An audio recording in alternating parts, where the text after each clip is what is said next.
Evening, peeps. Good evening, everyone. All right, let's have a look at the fight card this weekend from Manchester, headlined by CONOR BENN versus Chris Van Heerden. I can't quite gauge the interest in this fight card. I don't know if there's no interest in it, a little interest. I'm not quite sure. I don't know if it's because it's sandwiched between some really big fight cards, or if it's not as big as Lee Wood versus Michael Conlan and Josh Warrington versus Kiko, so it's almost being forgotten a little bit. Not quite sure. Let's have a look at the fight card, and then we can give our thoughts on it. I go up to Manchester for this on Wednesday. We've got a DAZN boxing show on Thursday. Myself and Tony Bailey, I think we're going to sit down with Chris Van Heerden and CONOR BENN. I think I'm going to speak to Alicia Baumgardner, who I'm really keen to see fight again. I think Eddie Hearn's joining us as well. Let's have a quick look. CONOR BENN versus Chris Van Heerden, the main event. We'll talk about that in a minute. I know people are still very disappointed that CONOR BENN's fighting Chris Van Heerden. I will try and defend it and say why I feel like we should maybe have a bit of patience when it comes to CONOR BENN. But I get it. I understand why people are upset, because people want to see him go now. I'm still a bit, not yet. Chris Billam-Smith versus Tommy McCarthy. Good fight. I'm very excited about this fight. Strange fight for Chris Billam-Smith. So you beat Tommy McCarthy at fight camp. He had that tough fight against that Frenchman that was tough. Remember that? And then you're going to go to Tommy McCarthy again, who you've already beaten. Look, for Tommy McCarthy, fantastic. I get a chance to get my European title back. But if you're Chris Billam-Smith, surely you would have thought, okay, no, I've already beat Tommy McCarthy. I then had that tough fight against that Frenchman. Like, now I want to go to world level, like, or fringe world level, where I think he's at anyway. So put me in against a world level guy. Do that. Maybe they're struggling to find opponents for him, or the right opponent, or maybe a few names have fallen through. We don't know what goes on behind the scenes, and that's why the rematch has come about. But yeah, if you're Chris Billam-Smith, and another thing about Chris Billam-Smith as well, I don't think I've ever watched a Chris Billam-Smith fight, and by the way, I think he's a really good fighter, but I've never watched a Chris Billam-Smith fight where it's easy work. Like, it's always tough and gritty, and he has to go to the well, and I mean, these are going to be like tough fights back to back to back. So again, Tommy McCarthy at fight camp was a tough fight. Then that Frenchman, who I thought he won it by a few rounds, but it still was a tough fight. And then this is going to be a tough fight as well. And I mean, you can only have so many tough fights in your career before, you know, what you don't want to do is get to that world level and then there's nothing left.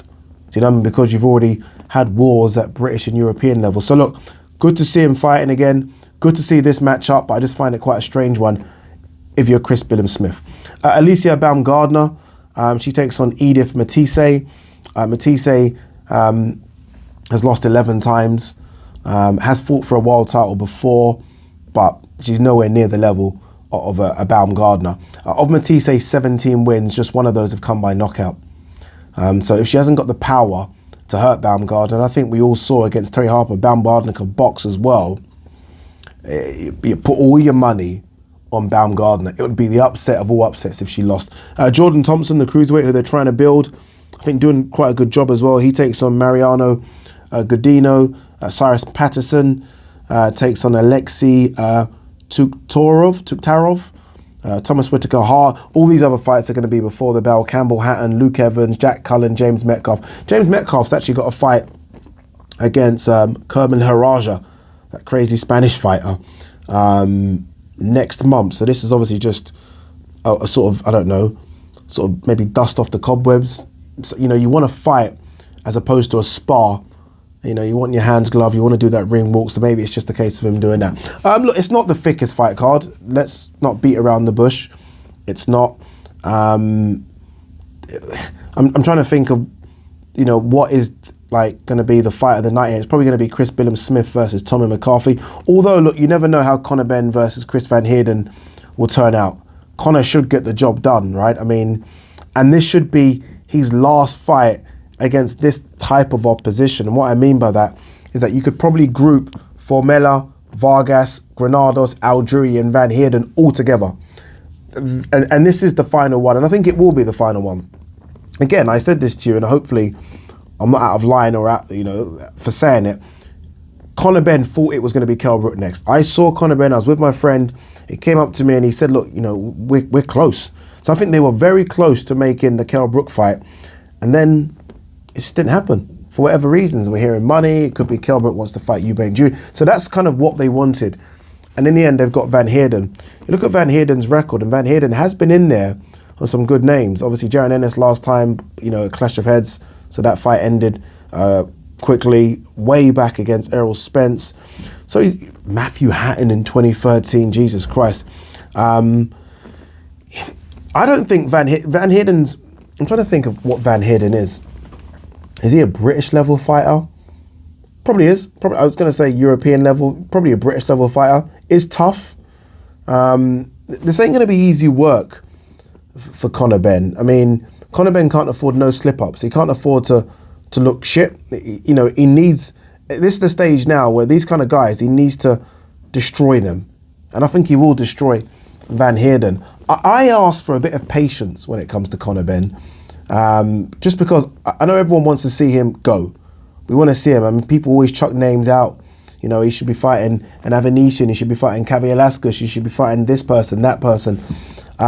Conor Benn has made massive improvements, but he's still very much, in boxing terms, because there was no amateur sort of pedigree, still very much a novice. Still very much a novice. I think he's one of the most improved fighters I've seen. Honestly, he's really, really good, but still very much not. I don't mind these type of fights for Conor Benn, because that next level up, think about it, the names I just mentioned, Avanesian, Kavialaskas, that next level up is dangerous, and he's got to be ready for it. And I think these fights, these learning fights against fighters that have been in there against world level fighters. So your Van Heerden's has been in there against world level fighters. So has your Vargas's, so is your Algieri. All of those guys he's fought recently, you're learning from them because they've been in there against experienced guys, and you learn from that. Look, this is the last one. Like, even I can't defend it anymore if he's not fighting a sort of top 10, top 15 guy next time round. But I do think we do need a bit of patience with him. Maybe we don't have patience because Conor Benn doesn't exercise patience either. Conor Benn will fight anyone and will mention names, and he won't care if he's going to lose or not. He wants to get in the ring with the best. But there are smarter people behind him, that will look at what he's doing, look at the work he's doing, and like, okay, he's not quite ready for that. They won't say it to his face, but he's not quite ready for that. Let's go that way first. And some of you might call that protecting a fighter. I call it nurturing a fighter and making sure the fighter's ready when they're ready. And right now, Conor's not ready for those top 7 or 8 guys. He's not ready yet, not for those. For me, after this, I would have no problem at all putting him in with Avanesian. I don't think they'll make the fight for whatever reason. Maybe Conor feels like, there's nothing to gain from an Avanesian fight. I think there's a lot to gain, because I think you then get the support of the public. The public will be like, yeah, all right, cool. Conor's going to fight Avanesian. You start to gain that respect. And then I think people then can really start, because I still don't think people out there think Conor's the real deal. I do. I actually think Conor is the real deal. I think there's a lot of people that don't. I think if he were to fight and put away someone like an Avanesian, and then I think people will really start to get behind him and think that's the real deal. That's the real deal. I still think people have their reservations when it comes to Conor Benn. So I don't actually mind if Van Heerden asks some tough questions of Conor Benn on the weekend, just so we can see Conor Benn come through some problems, but I don't think he will. I really don't. The only thing that might be a problem for Conor is that Avanesian's a southpaw, which is obviously going to cause its own problems. But if you look at it, Avanesian, the last fight against Jaron Ennis obviously was a no contest or whatever because of the headbutt or head clash. He hasn't fought since then, since an 8-rounder, and that was the 17th of August 2019. So he's had one round in nearly 3 years. So long time. So he's going to be rusty. And if I'm Conor Benn, I jump on him straight away. But guys and girls, please be a bit patient with Conor. This is a guy that's looking really, really good. And I feel like there have been some times that we've chucked our British fighters to the wolves when they're not ready. rather than just building them up slowly but surely. There's no problem with that. The most important people in boxing are obviously the fans, but the second most important people are the matchmakers. And if you do have a talent, you kind of take your time with that talent and build him. You build him, because you know, Conor Benn could be special if he's matched correctly. There's no point chucking him in with someone just because we, the fans, want to see if he's got it or not. Let's let him be ready to get it first. And I think after this, that's it. And then we'll see what he's got.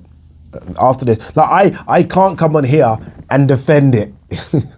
And I know what you guys are going to say, you only work because you work for DAZN, but I can't come in here and defend it if the next one is a Van Heerden type again. It would be impossible. And you know, I will ask Eddie the questions on the DAZN boxing show. I'll ask him those questions. I'll ask him about, you know, how we came to a Van Heerden. Like, what were the other options? Was Kell Brook a realistic option? Would you guys be happy with a Kell Brook in the summer? Would you? All right, anyway, guys, girls, see you very, very soon. Peace and love.